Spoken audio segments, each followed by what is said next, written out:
தினகரன் பத்திரிகையினுடைய பிரதான தலைப்புச் செய்தி இப்படி வருகிறது.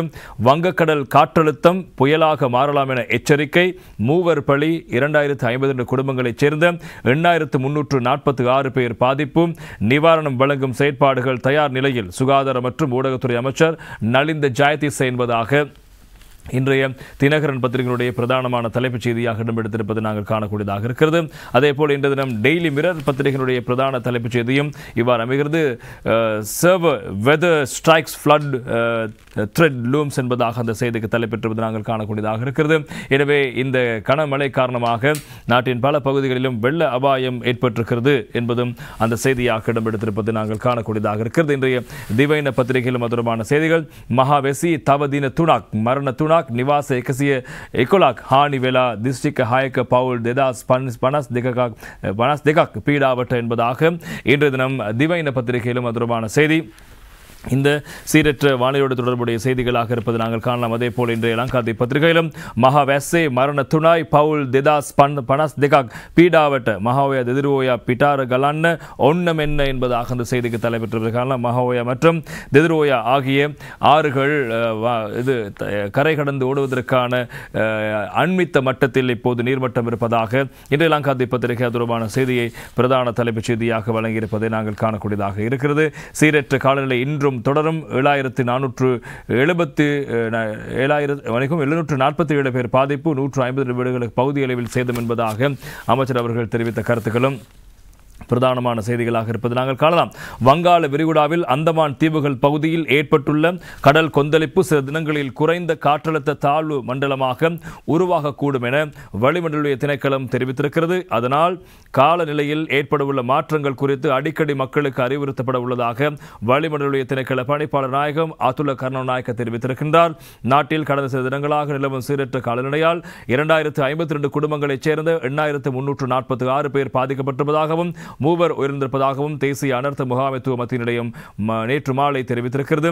தெஹியோவிட்ட தம்புதேகம் மற்றும் யட்டினுவர பகுதிகளிலேயே இந்த உயிரிழப்புகள் பதிவாகியிருப்பதாகவும் மேலும் 335 வீடுகள் பகுதி அளவிலும் சில வீடுகள் முழுமையாகவும் சேதமடைந்திருப்பதாக அந்த செய்திகளும் பிரதானமான செய்திகளாக இடம்பெடுத்திருப்பது நாங்கள் காணக்கூடியதாக இருக்கிறது. எனவே முழுமையாக சேதமடைந்திருக்கின்றன.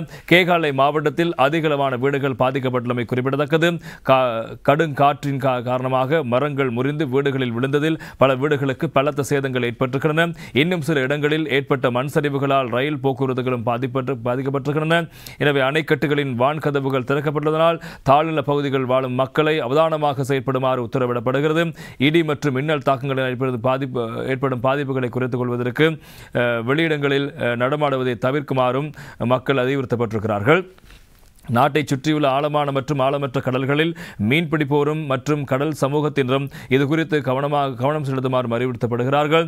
எனவே திருகோணமலை முதல் காங்கேசரை, மன்னார், கொழும்பு, காலி மற்றும் ஹம்பாந்தோட்டை முதல் போக்குவரத்தில் வணிகவும் பொத்துவில் வரையிலான கடற்கரைக்கு அப்பால் உள்ள கடல் பகுதிகளில் அவ்வப்போது மழை அல்லது இடியுடன் கூடிய மழை பெய்வதற்கான சாத்தியப்பாடுகள் காணப்படுவதாக வளிமண்டல திணைக்களம் எச்சரிக்கை விடுத்திருக்கின்ற செய்திகளும் பிரதானமாக இடம்பெடுத்திருப்பது நாங்கள் காணலாம். எனவே வடகிழக்கு நாளை வரை மழை என்பதாக இன்று தினம் தமிழன் பத்திரிகை தலைப்பெற்று பார்க்கலாம். வடக்கு கிழக்கு மாகாணங்களில் பல பகுதிகளிலும் தற்போது பெய்து வரும் கனமழை நாளை வியாழக்கிழமை வரை தொடரும் வாய்ப்பிருப்பதாக யாழ் பல்கலைக்கழக புவியியல் துறை பீட பேராசிரியர் நாகமுத்து பிரதீபராஜா அவர்கள் தெரிவித்திருப்பதாக அந்த செய்தியும் பிரதானமான செய்திகளாக பத்திரிகையில் வந்திருப்பது நாங்கள் காணக்கூடியதாக இருக்கிறது. நேற்று பிற்பகல் வெளியிட்டிருக்கின்ற அறிக்கையில் அவர் இந்த விடயங்களை கூறுகிறார்.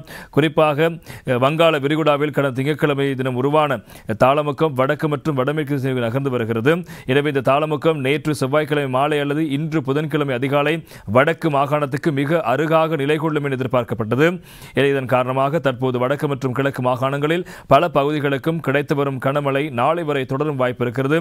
எனவே வடக்கு மற்றும் கிழக்கு மாகாணங்களில் மக்களை தொடர்பாக அவதானமாக இருப்பது அவசியம் எனவும் அவர் தெரிவித்த தகவலும் பிரதானமான செய்திகளாக இடம்பெடுத்திருப்பது நாங்கள் காணக்கூடியதாக சீரற்ற வானிலை காரணமாக இவ்வாறு இந்த நிலைமைகள் தொடரும் என்பதாகவும் கூறப்படுகின்ற விடயங்கள் பிரதானமாக இருப்பதை காணலாம். எனவே நாட்டில் பல்வேறு பகுதிகளில் நிலவும் சீரற்ற காலநிலை காரணமாக இதுவரையில் 187 குடும்பங்களைச் சேர்ந்த 747 பாதிக்கப்பட்டிருப்பதாக இன்றைய தினம் வீரகேசரி பத்திரிகை தொடர்பான செய்திகளை தொடர்ந்து வழங்குவதை நாங்கள் காணக்கூடியதாக இருக்கிறது. குறிப்பாக குருநாகல் மாவட்டத்தில் 111 குடும்பங்களைச் சேர்ந்த 473 பேரும், அனுராதபுரம் மாவட்டத்தில் 42 குடும்பங்களைச் சேர்ந்த சேர்ந்த 153 பேரும், காலி மாவட்டத்தில் 22 குடும்பங்களைச் சேர்ந்த 76 பேரும், கேகாலை மாவட்டத்தில் ஒரு குடும்பத்தைச் சேர்ந்த ஒருவரும், பதுளை மாவட்டத்தில் 11 குடும்பங்களைச் சேர்ந்த 44 பேரும் பாதிக்கப்பட்டிருக்கிறார்கள். அதேபோன்று குருநாகல் மாவட்டத்தில் 111 வீடுகளும், அனுராதபுரம் மாவட்டத்தில் 31 வீடுகளும், பதுளை மாவட்டத்தில் 10 வீடுகளும் பகுதி அளவில் சேதமடைந்திருக்கின்றன. அதேவேளை அனுராதபுரம் மற்றும் கேகாலை மாவட்டங்களில் உயிரிழப்புகள் பதிவாகியிருக்கின்றன. மேலும் சிவப்பு எச்சரிக்கை விடுக்கப்பட்டிருக்கின்ற பகுதிகளில் மேல் மாகாணம், சபரகம மாகாணம், மத்திய மாகாணம், வடமேல் மாகாணம், தென் மாகாணம், வடமாகாணம் மற்றும் அனுராதபுரம் மாவட்டம் என்பன உள்ளடங்குகின்றன. இவ்வாறு இருக்கையில் வளிமண்டல திணைக்களம் நேற்று பிற்பகல் 2 மணிக்கு வெளியிட்ட இன்றைய தினத்துக்கான 22ஆம் தேதிக்கான பொதுவான வானிலை முன்னறிவிப்பின் பிரகாரம் நாட்டைச் சூழவுள்ள பகுதிகளில் விருத்தியடைந்த குறைந்த அழுத்த பிரதேசம் மேலும் வலுவடைந்து மேற்கு வடமேற்கு திசை நோக்கி நகரக்கூடிய சாத்தியம் காணப்படுவதாக தெரிவிக்கிறது. அதோடு மேல் சபரகம, மத்திய, வடமேல், தென் மற்றும் வடக்கு மாகாணங்களிலும் அவ்வப்போது மழையோ அல்லது திடீரென கூடிய மழையோ பெய்வதற்கான சாத்தியம் காணப்படுவதாகவும், இந்த பகுதிகளில் சில இடங்களில் 100 மில்லிமீட்டருக்கும் அதிகமான பலத்த மழைவீழ்ச்சி எதிர்பார்க்கப்படுவதாகவும் வளிமண்டல திணைக்களம் இவ்வாறு பொதுமக்களுக்கு எச்சரிக்கை விடுத்திருக்கின்ற செய்திகளும் பிரதானமாக இருப்பதை காணலாம். இதேபோல இந்த சீரற்ற வானிலை அடுத்து, கடும் மழையை அடுத்து இப்போது மண்சரிவு அபாய எச்சரிக்கையும் விடுக்கப்பட்டிருப்பதான செய்திகளும் முக்கியமாக இருப்பதை காணலாம். இன்றைய தினம் தினக்குரல் பத்திரிகையில் தொடர்பான செய்திகள் இடம்பெடுத்திருப்பதை காணலாம். இன்றைய தினகரன் பத்திரிகையிலும் அந்த செய்திகள் முக்கியமான செய்திகளாக இடம்பெடுத்திருக்கிறது. எனவே இந்த மண்சரிவு தொடர்பான விடயங்கள் குறித்து மக்கள் மிகுந்த கவனமாக இருக்க வேண்டும் என்ற கோரிக்கையிலும் முன்வைக்கப்படுகின்ற செய்திகளும் பிரதானமாக இடம்பெடுத்திருப்பதை நாங்கள் காணலாம். எனவே நாட்டின் பல பகுதிகளிலும் இந்த மழை பெய்த பின்னர் அந்த பகுதிகளுடைய நிலம் தாளிறங்குதல், அதே போல நிலத்தினுடைய வெடிப்புகள் ஏற்படுதல் போன்ற நிலைமை காரணமாக இந்த மண்சரிவுக்கான அபாயம் இருக்கிறது. மண்சரிவு தொடர்பான எச்சரிக்கை விடுக்கப்படுகின்ற பகுதிகளைச் சேர்ந்த மக்கள் இது தொடர்பில் மிகுந்த கவனமாக செயற்பட வேண்டும் என்ற கோரிக்கையும் இப்போது தேசிய கட்டிட ஆய்வு நிர்வாகம் விடுத்திருப்பதான செய்திகள் பிரதானமான செய்திகளாக இன்று தினம் பத்திரிகையில் வந்திருப்பதை நாங்கள் காணக்கூடியதாக இருக்கிறது. அடுத்து ரயில் போக்குவரத்தும் பாதிப்படைந்திருப்பதான செய்திகளும் முக்கியமாக இருப்பதை காணலாம். இன்று தினம் மௌவிய பத்திரிகை தொடர்பான செய்திகள் இடம்பெடுத்திருப்பது நாங்கள் காணக்கூடியதாக இருக்கிறது.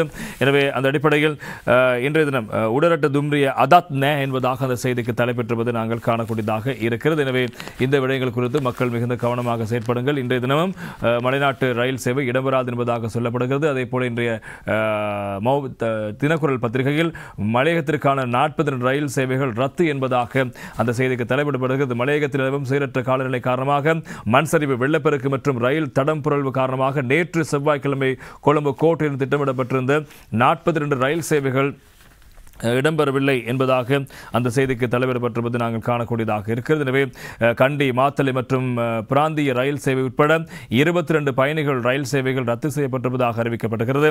இதன்படி கொழும்பு கோட்டை ரயில் நிலையத்திலிருந்து பதுளை மற்றும் நானுயா வரை இயக்க திட்டமிடப்பட்ட 4 ரயில் சேவைகள் கண்டி ரயில் நிலையத்திலிருந்து பயணத்தை ஆரம்பிக்க திட்டமிட்டிருக்கிறது.